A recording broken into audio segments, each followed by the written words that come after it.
Hey guys, so we've got a couple re-uploads for you from the old channel, but, wait. They're very, very old re-uploads. Like, these are some of the first videos Megan ever did voiceovers for, and you can hear how nervous she was. It's actually kind of funny. Okay, hope you guys enjoy. Let's get into these, and if you haven't heard them before, you're in for a treat, and if you have heard them before, I'm sure it's been a while, so let's get into it. So my DM threw out our last campaign and told us all to show up next session with just our dice, leaving our collected materials and sheets behind. When we arrived, he gave us a choice of 0 level NPCs. We were now shit tier nobodies, in a shit tier town, in a shit tier kingdom, in shit tier nowhere. Our party consisted of myself, the village blacksmith who can't really make anything much better than simple or martial weapons, and even then can mostly just make horseshoes and nails and shit. The village healer, doesn't do magic, doesn't do potions beyond herbal teas, and doesn't do healing beyond a vague understanding of good hygiene and drinking fresh water. A farmer, a fisherman. We started off on a fine new morning. We found out that the local innkeeper had rats in their cellar, eating up his foodstuff and doing your typical low-level rat shenanigans from every RPG. We were offered the chance to try and locate some sort of wandering adventurer to handle this. We chose to settle the affair ourselves. Total party kill. We re-rolled. This time we played a farmhand, a stable boy, a messenger and a woodworker. We prepared ourselves ahead of time. After hearing of the grisly deaths of the village's only blacksmiths, the local healer and one of the fishermen and the farmhand's boss, we knew exactly how we'd take care of the rats. By sealing them away in the cellar and walling her up, the woodworker prepared his sturdiest boards. We went into the inn only to find the innkeeper dead, and we were beset upon by the rats from the shadows. We had, in our former lives, forgotten to close the door behind us.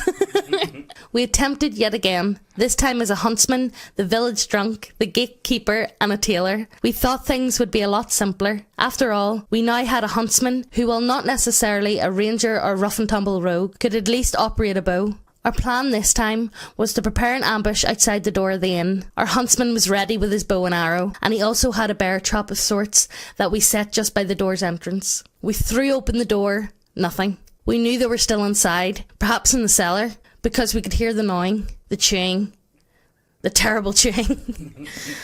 We coerced our village drunk to go inside with a torch, just to rouse the rats and flush them out. He did so, waving the torch around just inside the inn before sprinting back outside. And onto the bear trap, we tried to assist him. And then the rats were upon us.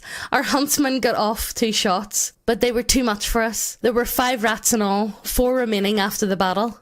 5 rats? They can't kill 5 rats? Now the rats were loose in the village.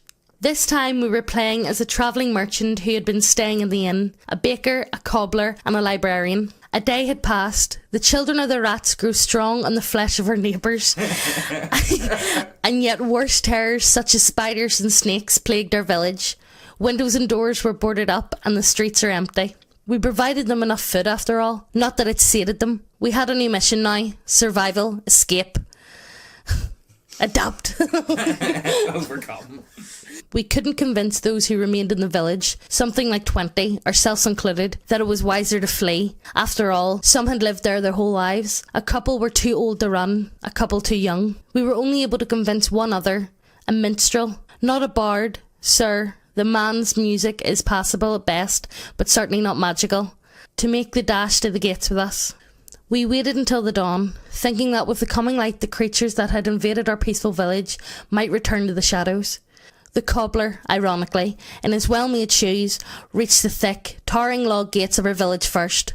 We could hear the rats scrambling after us, practically biting at our heels. The minstrel fell to them. We didn't turn back. Oh, fuck. The cobbler turned, his face pale, screaming, "It's locked!" The gatekeeper had a key. The village was now a tomb. This is, unfortunately, where our tale ends. We resumed a more traditional and regular campaign, and several weeks went by of standard D&D. At one point, while hiking up in the hills near a forest, we came across an old abandoned village. Oh god. The gates had been forced open from the outside, by bandits most likely, perhaps the orcish raiders we were after. There was little remarkable about the town, and we found little to take with us. It seemed as though nobody had survived. A few bodies, likely dead for weeks. Little but gnawed bones remaining, littered the village one road, and the story was more or less the same in each of the houses, some of which were quite disturbing. The poor town folk had been driven mad, it seemed, from cabin fever. It quite puzzled us, and we theorised out loud what might have happened. If bandits had maybe invaded and forced the villagers to stay in their homes while making use of the village's supplies. It wasn't until we reached the inn and found 4 corpses and a bear trap, one still caught in the jaws, outside the door, that we realised where we were.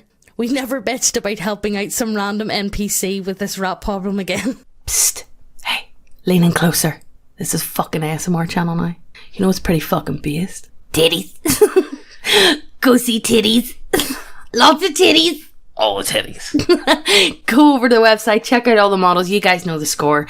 We have some really nice looking models over there. And we have a lot of...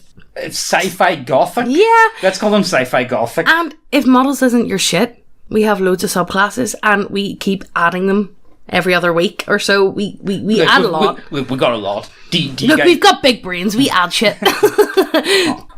But yes, go over to the website, check out everything. If you haven't subscribed... What the fuck you doing? Hit subscribe, hit the notification bell as well, and let's get back to the video. Every week we're going to be doing a giveaway of the new pinup model of the month, or if models isn't your thing, all of our homebrew content. If you want to be in with a chance to win the giveaway, all you need to do is subscribe. That's it. Hit the subscribe button. That's it. Do it now.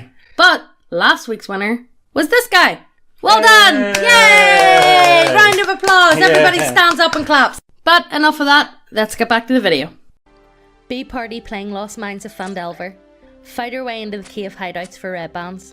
After several skirmishes with a Nothic and nearly sneaking past some undead, we get ambushed by a pair of red bands while opening a door. Party quickly kicks their asses, killing one and causing the other one to drop his weapon and surrender. Tie him up and check out the rest of the room. Turns out this is where they were keeping their prisoners, a mother and 2 kids. Still have other half of dungeon to explore, and can't babysit both the liberated prisoners and the asshole that probably been beating the shit out of them since they got here. Mother of kids says that the guard was a bastard and worthy of death. Party starts deliberating. Moral dilemma: be not party, be me, chaotic good, grunk dude who believes in not murdering or fucking with the unarmed due to backstory shit. Also believe that everyone can be redeemed if put on the right path.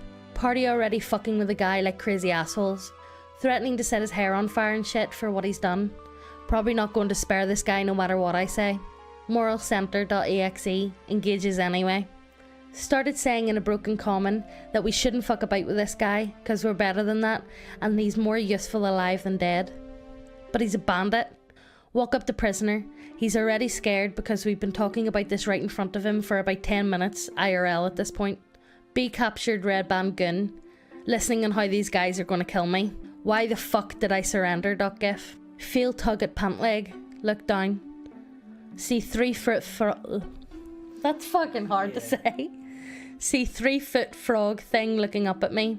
My face went. Most exotic thing I've probably seen in my backward ass life, other than that creepy ass Nothic, is the back end of a horse. Frog pulls the cloak off me and tells me that I'm not a red band anymore. Says that I have done much evil in my life and that I will do no more. Says that the forest has eyes and that he is one of them. Oh fuck, I pissed off the Fae. Piss myself in terror as the realization and start blubbering apologies. Frogman says that it's not too late to turn a new leaf, though that we will be watching. Pushes me out the door to the room and tells me to run. Better get started on my good doing to appease my new Fae overlords. Pants might be soaked in piss and my hands are tied behind my back, but at least I'm alive. Maybe I can get out of here alive. Be druid again. Convince dumb thug that he's going to be haunted by frogs forever and turn his life around. Keck. Feels good man. .jpg.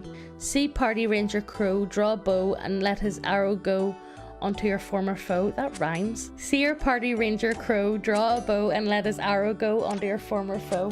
I used to be a bandit like you until I took an arrow to the throat. Apparently while I was convincing this red band dipshit to stop being a red band and an asshole, the ranger had already promised to the prisoners that he will kill every red band he came across. My face when he just off the dude for being a red band who isn't a red band anymore. Ranger pulls out arrow from his neck and says that he's better off dead and a liability. Rest of party agrees. Too busy attempting meatball surgery on this man's neck to even pay attention. Dump my strongest heal spell onto this guy's neck. Strongest spell being cure wounds since we're all only level 2. Put ear to chest and hear breathing. A bit wheezy, but there. Holy shit, I'm a miracle worker. Red Band's eyes are opening, looking around and lock with mine. Ask him if he's feeling okay. Get no response other than frantic blinking and panic looks in his eyes. Oh fuck. Come to realise that he's completely paralysed. Arrow must have fucked up his spine and my shitty low level spells weren't enough to fix this properly. Red Band comes to realise his situation.